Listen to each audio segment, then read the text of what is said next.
So hi friends, good morning to all of you. आज हमारे पास जो टॉपिक है बहुत इंटरेस्टिंग है दोस्तों, और आज हमारे पास जो शख्स बैठे हैं उनको ऑलरेडी बहुत एक्सपीरियंस है कंप्यूटर इंस्टीट्यूट ओपनिंग का। तो इंस्टीट्यूट ओपन कैसे किया जाता है आज हम इस पर आपके साथ डिस्कस करेंगे, और मेरा मानना है कि आज का टॉपिक बहुत फ्रूटफुल रहेगा उन लोगों के लिए जो अपना कंप्यूटर इंस्टीट्यूट खोलने जा रहे हैं।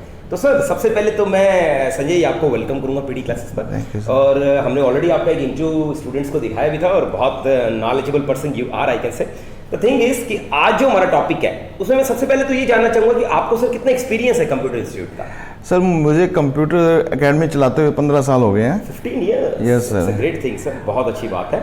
अगर 15 साल का एक्सपीरियंस आप हमारे बच्चों के साथ शेयर अप करेंगे तो जरूर इनको बेनिफिट मिलेगा। जो नए लोग हैं और जो अपने इंस्टीट्यूट को बहुत अच्छे से रन अप करना चाहते हैं, मेरे ख्याल से उनके लिए तो बहुत फ्रूटफुल रहेगा। Yes sir. तो सर, सबसे पहले तो मैं जानना चाहूंगा कि जो 15 इयर्स का एक्सपीरियंस है वो क्या कहता है? क्या सर कंप्यूटर इंस्टीट्यूट सच में बढ़ती हुई डिमांड है?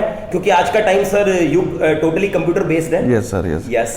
आज का जो टाइम है उसके अकॉर्डिंग कंप्यूटर बहुत नेसेसरी हो गया है कि हर एक काम कंप्यूटर पे हो गया है। आप देख रहे हैं कि अब कोविड-19 के कारण भी ऑनलाइन सारा वर्क हो रहा है। बिल्कुल। तो कंप्यूटर पे हर एक स्टूडेंट को आना पड़ रहा है। छोटे से जो नर्सरी क्लास का बच्चा है उसको भी आप लैपटॉप या मोबाइल दे रहे हैं, उसको ऑनलाइन कर रहे हैं। राइट। तो कंप्यूटर एक ऐसी रिक्वायरमेंट बन गई है जो सभी को करना ही पड़ेगा। बिल्कुल सर, और आने वाला टाइम मुझे लगता है कंप्यूटर बेस्ड हो जाएगा, हर घर में आज कंप्यूटर है। Yes sir, yes sir. Sir, तो मैं शुरू करता हूं सर आपके साथ कि कंप्यूटर इंस्टीट्यूट को शुरू कैसा करना। तो सर, मेरा सबसे पहला क्वेश्चन तो यही है सर, जो हर बच्चे के मन के अंदर रहता है कि कंप्यूटर इंस्टीट्यूट के लिए रजिस्ट्रेशन प्रोसेस क्या सिस्टम होता है सर? देखो, कंप्यूटर सेंटर खोलना कोई बड़ी बात नहीं है, लेकिन उसके लिए रजिस्ट्रेशन करवाना बड़ी बात है। रजिस्ट्रेशन करवाने के लिए आप ट्रस्ट बना सकते हैं। ट्रस्ट बनाने के लिए आपको एक सोसाइटी बनानी पड़ेगी, उसके लिए आपको एक पूरी टीम जनरेट करनी पड़ेगी। उसमें आप प्रेसिडेंट, वाइस प्रेसिडेंट, सेक्रेटरी वगैरह सब लेने पड़ेंगे, और आपको नो प्रॉफिट नो लॉस के बिहाफ पर एक फॉर्म है वो भरना पड़ेगा। उसमें सारी डिटेल देनी पड़ेगी कि आपने क्या क्या वर्क करने हैं, और उसके बिहाफ पर आपका रजिस्ट्रेशन हो जाएगा। रजिस्ट्रेशन होने के बाद आप उसके अंतर्गत कई प्रकार के काम स्टार्ट कर सकते हैं। आप आईटी का भी कर सकते हैं, कंप्यूटर हार्डवेयर का भी कर सकते हैं, और अदर नॉन आईटी वर्क भी स्टार्ट कर सकते हैं। और उसका बेनिफिट ये है कि आपको गवर्नमेंट से भी हेल्प मिलती है अदर वर्क करने के लिए। आप सिलाई का काम सिखाते हैं या कोई ब्यूटी का पार्लर का काम सिखाते हैं, तो उसमें भी आपको गवर्नमेंट हेल्प करती है। तो एक तरीका तो है कि आप सोसाइटी बनाकर रजिस्ट्रेशन करवा लें और उसका यूज कर लें। दूसरा तरीका है आप प्राइवेट लिमिटेड फर्म बनाएं और उससे आप अपना रजिस्ट्रेशन कर लें। तीसरा तरीका ये भी है कि आप म्युनिसिपल कॉर्पोरेशन में अपने बिजनेस को जो है रजिस्टर करवा सकते हैं। तो किसी भी मेथड से आप अपने आप को सबसे पहले रजिस्टर करवाएं, और रजिस्ट्रेशन करवाने के बाद ही आप बाकी के प्रोसेस स्टार्ट करें तो ज्यादा बेटर रहता है, जिससे आप पे कोई कानूनी कार्रवाई नहीं हो पाती है। इसके अलावा आप एचआरडी से भी आप रजिस्टर करवा सकते हैं दिल्ली से, और वहां से आप रजिस्ट्रेशन करवाकर डॉइक के कई कोर्स हैं, ओ लेवल, पीजीडीसी वगैरह, उन कोर्सेज को भी आप करवा सकते हैं। ट्रिपल सी है, इस तरह के कोर्स भी आप करवा सकते हैं। बहुत अच्छी बात, थैंक यू सर। और मैं हमारे स्टूडेंट्स को इंटीमेट करूंगा, ऑलमोस्ट स्टूडेंट्स हम लोग आपको इंस्टीट्यूट ओपनिंग की ट्रेनिंग भी देते हैं। अगर आप इंग्लिश इंस्टीट्यूट ओपन करना चाहते हैं तो बिल्कुल आप, there is a good course for you. आप खुद का spoken English personality development institute खोल सकते हैं, आप बिल्कुल पधार सकते हैं। इवन अब हमारे पास संजय जुड़े, तो बिल्कुल अगर आप कंप्यूटर कोर्सेज में भी इंटरेस्टेड है तो बिल्कुल आप हमसे कॉन्टैक्ट कर सकते हैं, और हम आपको dynamic institute without any investment बहुत ही कम खर्चे के अंदर शुरुआत करवा सकते हैं। सर, मेरा नेक्स्ट क्वेश्चन भी यही है कि जो हमारे कैंडिडेट आपसे पूछना चाहते हैं कि कंप्यूटर इंस्टीट्यूट के लिए इंफ्रास्ट्रक्चर कैसा होना चाहिए? ये बहुत अच्छी बात आपने पूछी है। इसके देखो, इंफ्रास्ट्रक्चर ऐसा होना चाहिए जिससे स्टूडेंट जो भी हमारे सेंटर पर, एकेडमी पर आए, वो अट्रैक्ट हो सके। Yes sir. उसमें ऐसा एनवायरनमेंट मिलना चाहिए जिससे वो लगे कि हाँ, मुझे यहीं पर एडमिशन लेना है। यस। तो आपका जो एकेडमी है वो ऐसा क्लियर होना चाहिए, क्लीन होना चाहिए एकदम, और लैब जो कंप्यूटर लैब है वो बहुत ही अच्छे से डेकोरेट होनी चाहिए, जिससे, क्योंकि बच्चे ने काम जो करना है वो कंप्यूटर पे मेन करना है। तो कंप्यूटर जो है बहुत ही अच्छे ढंग से सेट होने चाहिए। आपके थ्योरी रूम अच्छा होना चाहिए, आपके जो वॉशरूम है वो सब अच्छे क्लीन होने चाहिए, जिससे बच्चा जल्दी से आपके एकेडमी पे एडमिशन लेगा। ये जरूरी है कि आपका इंफ्रास्ट्रक्चर सबसे बेस्ट होगा तो बच्चा कहीं नहीं जाएगा, आपके एडमिशन पक्के हैं। सर मुझे थोड़ा सा इस क्वेश्चन पर जोर दें कि ना, क्योंकि बहुत से बच्चों के अंदर एक डिलेमा रहता है कि मान्यता प्राप्त कंप्यूटर कोर्सेज कौन कौन से, उनकी फीस निर्धारण किस तरीके से करें? देखो कोर्सेज तो आज के टाइम में बहुत सारे हैं, राइट। लेकिन जो कोर्सेज बच्चे को आगे जॉब प्रोवाइड करवा सके वो कोर्सेज ही बच्चों को ज्यादा फायदेमंद हो, वही कोर्स करवाने चाहिए हमें। ओके। जैसे आप, मैं एग्जांपल की बात करूं, एंड्रॉयड ऐप का बच्चे बहुत यूज कर रहे हैं, तो एंड्रॉयड ऐप बच्चे बहुत सीखते हैं, तो वो कोर्स हमें अपने सिलेबस में शामिल करना चाहिए। वेबसाइट डेवलपमेंट का कोर्स शामिल करना चाहिए अपने जितने भी कोर्स हम करवाएंगे। और अकाउंट्स का अगर कोई कोर्स है तो उसको भी हमें, टैली, बीजी वगैरह ये कोर्स भी हमें करवाने हैं। और स्पेशलाइजेशन कोर्स जैसे Java specialisation, .NET framework with C#, इस प्रकार के कोर्स भी हम अपने सिलेबस में शामिल कर सकते हैं। तो ये जो कोर्सेज जितने भी हम करवाएं वो एक ऐसे रजिस्टर्ड संस्था से करवाएं जिससे बच्चे को आगे उस सर्टिफिकेट का यूज कर सकें, क्योंकि बच्चे ने जहां भी जाना है वो अपना सर्टिफिकेट पेश करेगा आगे और वो ही काम करेगा। ये बाद की बात है कि वो उस प्रैक्टिकल उसकी चेकिंग होती है तो वो उसको किस प्रकार से करता है, क्योंकि सबसे पहला इफेक्ट तो उसका सर्टिफिकेट ही करेगा काम। तो रजिस्टर्ड संस्था से अगर सर्टिफिकेट होगा तो वो आगे जॉब में उसको हेल्प करेगा। तो आप जो भी कोर्स हम जो करवाएंगे वो रजिस्टर्ड होना चाहिए, संस्था ऐसी होनी चाहिए जिसका सर्टिफिकेट आगे उसके काम आ सके। कहीं उसको जॉब में प्रॉब्लम आए ऐसी सर्टिफिकेट नहीं होना चाहिए। सर सही जगह कैसे सिलेक्ट करेंगे इंस्टीट्यूट खोलने के लिए?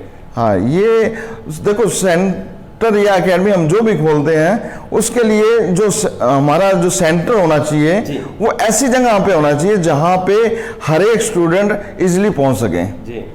इसके लिए आप जो आपकी सिटी है उसमें जो मेन प्लेस है, हार्ट ऑफ द सिटी कह सकते हैं, वहां पे अगर आपका एकेडमी हो तो वहां पे हर एक स्टूडेंट इजीली पहुंच सकता है, चाहे गर्ल्स है चाहे बॉयज है।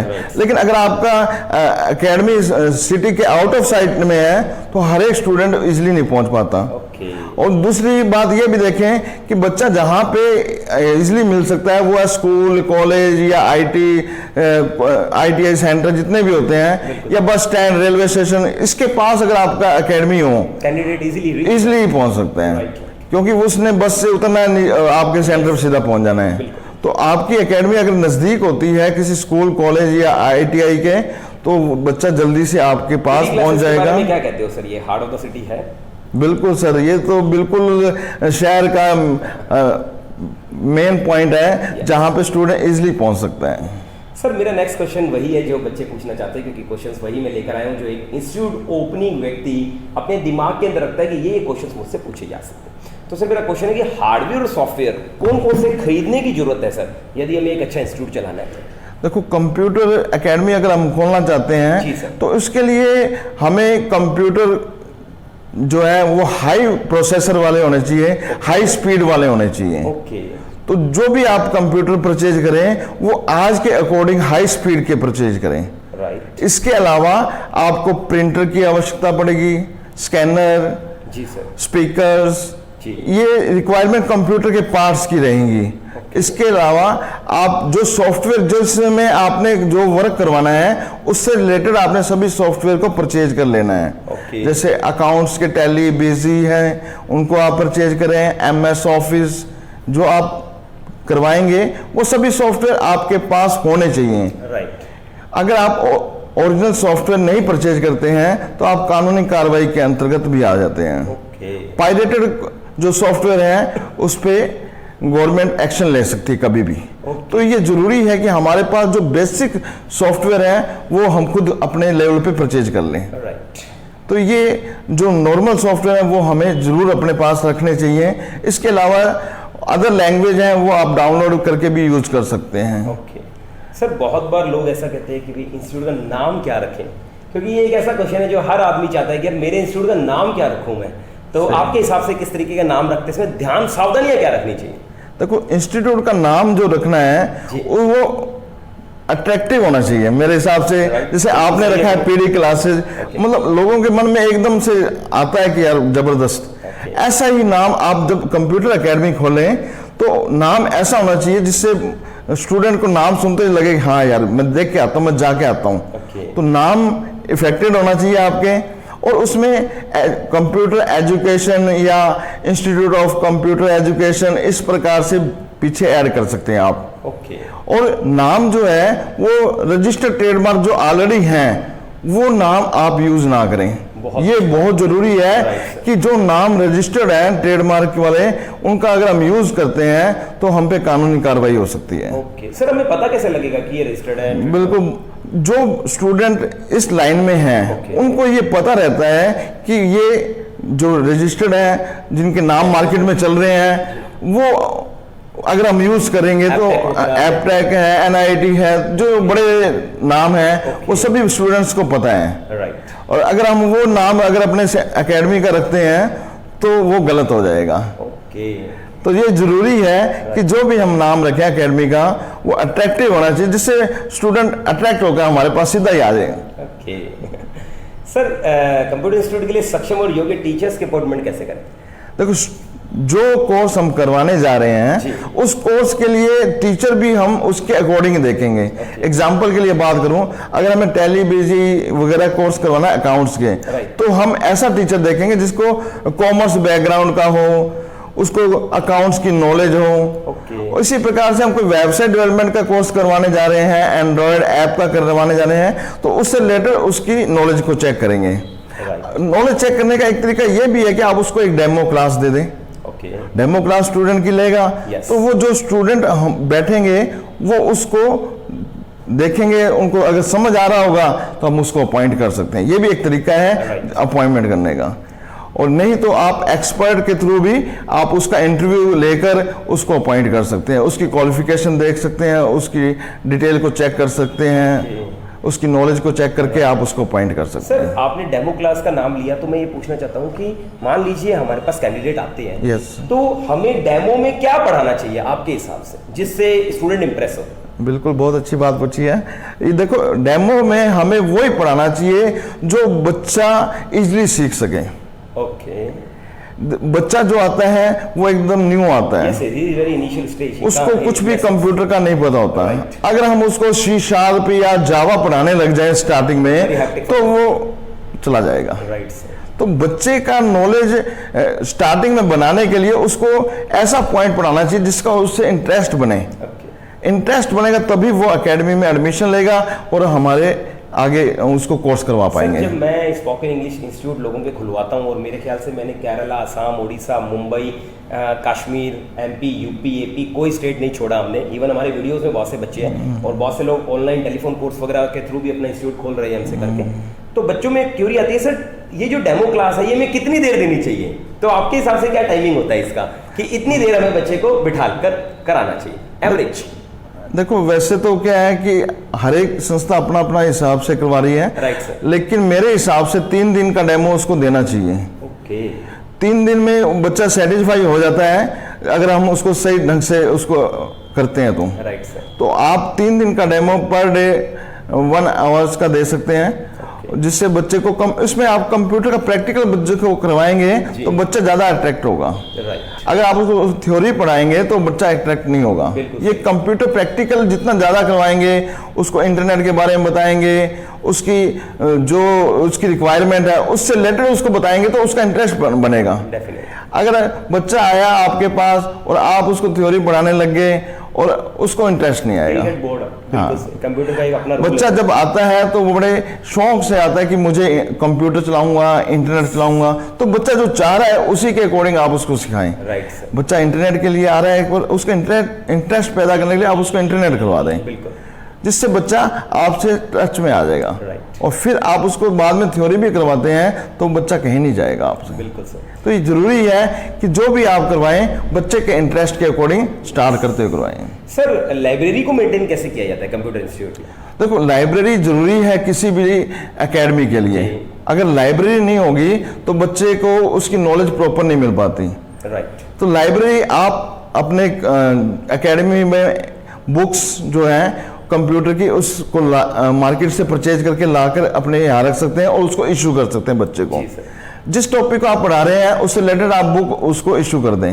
जैसे एग्जांपल के लिए बात करें कि अगर आप सी लैंग्वेज करवा रहे हैं तो सी लैंग्वेज की बुक उसे आप इशू कर दें, जिससे वो डिटेल में उसको पढ़ सकता है। क्योंकि हम भी जब क्लास में पढ़ा रहे होते हैं तो कुछ बातें रह जाती हैं जो एक्सप्लेन नहीं हो पाती जी सर, तो वो बुक से वो रीड करता है तो वो उसको और कॉन्सेप्ट क्लियर हो जाते हैं। तो बुक जो है, यस कंटिन्यू सर, आप बताइए पहले।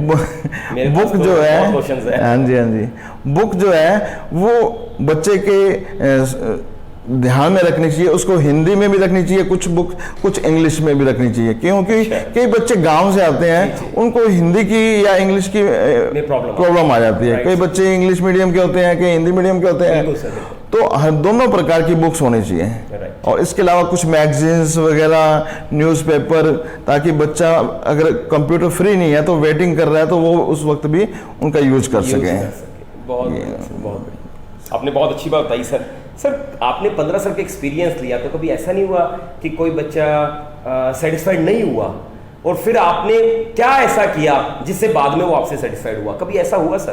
देखो इतना बड़ा टाइम लिया मैंने, मैं इसलिए पूछ रहा हूँ क्योंकि मेरी स्टूडेंट है, उन्होंने मुझसे स्पोकन इंग्लिश कोर्स किया है। अच्छा। भावनगर में है वो, गुजरात में। अच्छा। उन्होंने हमसे ऑनलाइन कोर्स किया। हालांकि हमारे पास गुजरात में बहुत से और भी स्टूडेंट्स हैं, मगर मैं उनका नाम इसलिए ले रहा हूँ, उनका नाम जिग्ना बहन है और वो अपना एक कंप्यूटर इंस्टीट्यूट रन करती है सर ऑलरेडी। अच्छा जी। और उनका इंस्टीट्यूट बहुत पुराना है। उनको जब हमारे बारे में मालूम चला तो उन्होंने स्पोकन इंग्लिश और खोल दिया, हमसे ट्रेनिंग लेकर, हमसे तैयारी करके। अब बात यह आती है कि कभी कभी ऐसा हो जाता है कि स्टूडेंट अनसेटिस्फाइड होता है, या हम ये कह सकते हैं डिससेटिस्फाइड स्टूडेंट को हम कैसे सेटिस्फेक्शन में बदल सकते हैं, क्या करें ऐसा? तो आपके साथ कभी हुआ हो सर? हाँ, देखो कई बार ऐसा हो जाता है कि बच्चा सेटिस्फाई नहीं हो पाता। जी सर। क्यों? कई बार ऐसी सिचुएशन बन जाती है कि बच्चे को प्रॉपर गाइड नहीं कर पाते हैं। Right sir. जैसे अब एग्जाम्पल के लिए बात करें कि नेचुरल प्रॉब्लम अभी आई हुई है महामारी की। yes, तो कई बच्चे जो है ऑनलाइन कोचिंग ले रहे होते हैं, तो उनको कुछ चीज़ें समझ में नहीं आ रही होती ऑनलाइन में, तो उनको हम अलग से उसको 1-to-1 करके उसको बुला के समझा सकते हैं। जैसे कई स्टूडेंट होते हैं जो जल्दी से समझ नहीं पाते हैं, उनको जब तक 3 या 4 बार नहीं बता दें तब तक उसको समझ नहीं आता। तो ऐसे स्टूडेंट को हम अलग से बिठाकर उसको समझा सकते हैं, उसकी प्रॉब्लम सॉल्व कर सकते हैं। बिल्कुल, ये तरीका आपने, ये तरीका है। सर अब मैं आपसे सबसे इंपॉर्टेंट क्वेश्चन पूछने जा रहा हूं, जो इतिहास में मेरे ख्याल से कंप्यूटर इंस्टीट्यूट वाला बच्चा आपसे जरूर पूछेगा या फिर कमेंट बॉक्स में अंदर जरूर पूछेगा। हाँ जी दोस्तों, अगर कोई क्वेश्चन रहा है तो प्लीज कमेंट बॉक्स के अंदर लिखना, मैं सर से आंसरिंग जरूर करवाऊंगा आप लोगों को। मार्केटिंग और एडवर्टाइजमेंट कैसे करें कंप्यूटर इंस्टीट्यूट की? बिल्कुल। देखो कंप्यूटर एकेडमी हमने खोल ली है, लेकिन जब तक हम लोगों को इसके बारे में बताएंगे नहीं कि हमारे में क्या क्वालिटी है, तब तक हमारे पास एडमिशन नहीं आएंगे। जी सर। तो इसके लिए मार्केटिंग हमें जरूर करनी चाहिए, एडवर्टाइजमेंट करनी चाहिए। इसके लिए हम कई प्रकार के काम कर सकते हैं। जैसे मार्केटिंग के लिए हम अपॉइंट कर सकते हैं किसी भी एम्प्लॉय को। और इसके अलावा हम सोशल मीडिया का यूज कर सकते हैं हम मार्केटिंग करने के लिए। सोशल मीडिया बेस्ट है इस समय, फ्री ऑफ कॉस्ट है। और पम्फलेट का यूज कर सकते हैं, पम्फलेट बांट के बहुत अच्छा यूज कर सकते हैं। और इसके अलावा आप अपने पोस्टर बनाकर भी मार्केट में लगवा सकते हैं।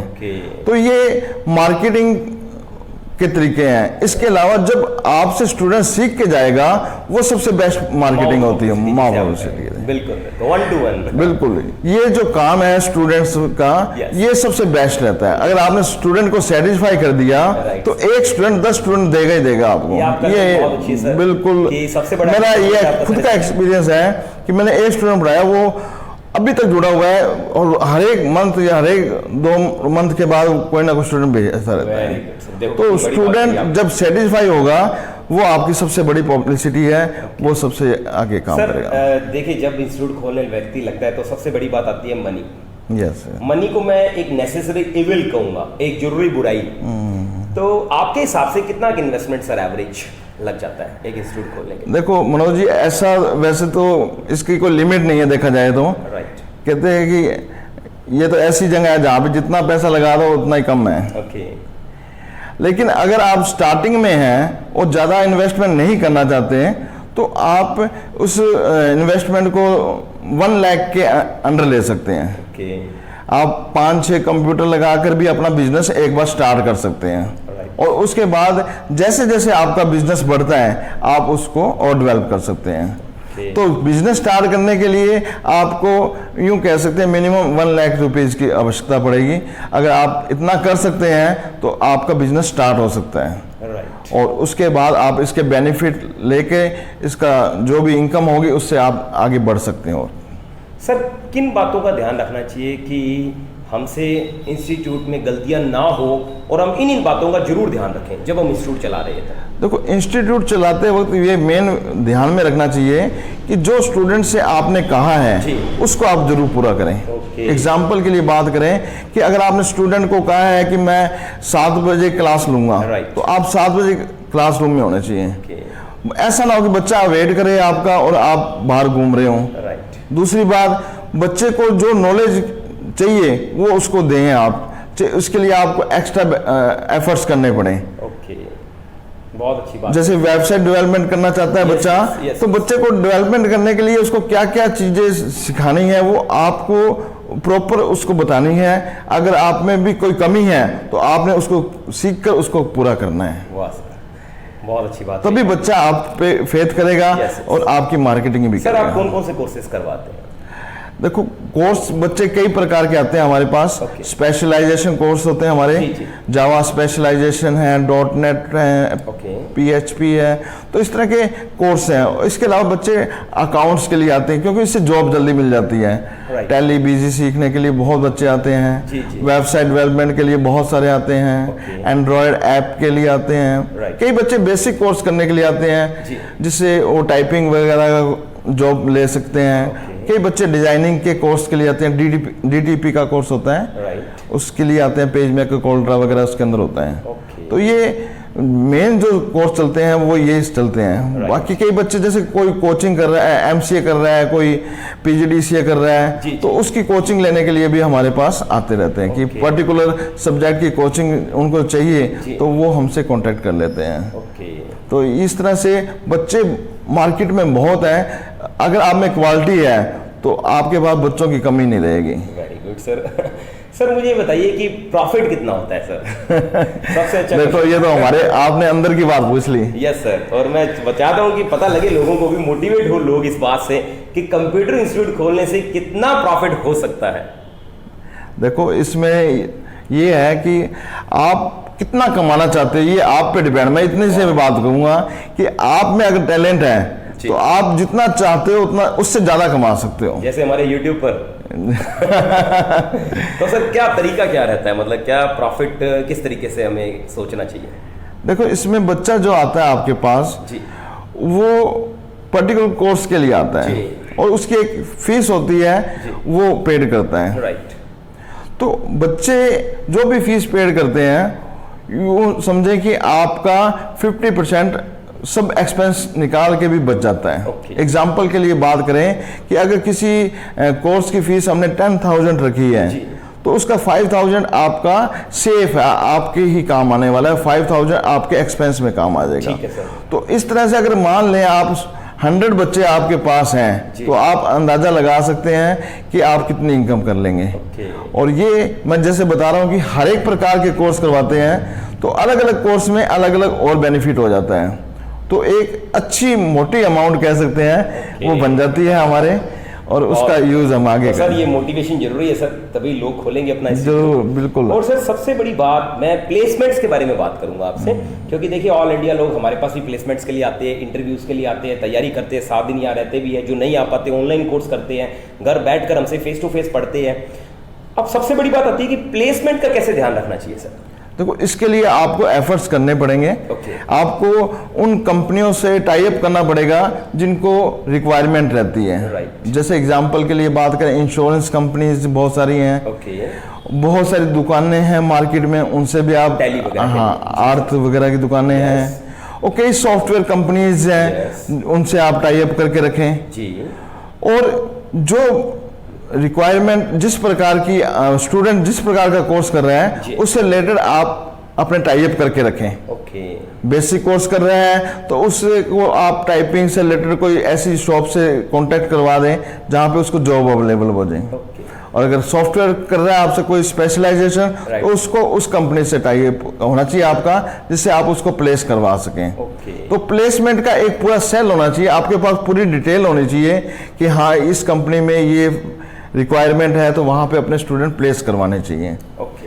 बच्चा अगर प्लेस हो जाता है तो उसका जो रिजल्ट मिलता है उसका बहुत बढ़िया रिजल्ट मिलेगा आपको, क्योंकि बच्चा जब पैसे कमाने लग जाता है तो उसके परिवार वाले भी, उसके आस पड़ोस वाले भी आपके साथ कांटेक्ट करते हैं, एकेडमी में एडमिशन लेते हैं और अपनी इनकम बढ़ जाती है, अपने ही बढ़ जाती है। बच्चा जब सेटिस्फाई तो अपने को सेटिस्फाई अपने आप है। आपने तो ऑलरेडी एमसीए किया है और बहुत अच्छे ग्रेड्स के साथ किया है, ऑलरेडी आप कॉलेज में पढ़ाते हैं, बहुत अच्छे अच्छे कॉलेज आपको बुलाते हैं, आपका खुद का इंस्टीट्यूट है। तो मैं ये जानना चाहूँगा कि मान लीजिए कोई व्यक्ति है वो अपना इंस्टीट्यूट खोलना चाहता है, तो वो किस तरीके का मोटिवेशन रखे, क्या एजुकेशन कम से कम गेन करके रखे? वो देखो कोई भी काम अगर हम करते हैं तो उसके लिए उसकी नॉलेज होना जरूरी है। राइट।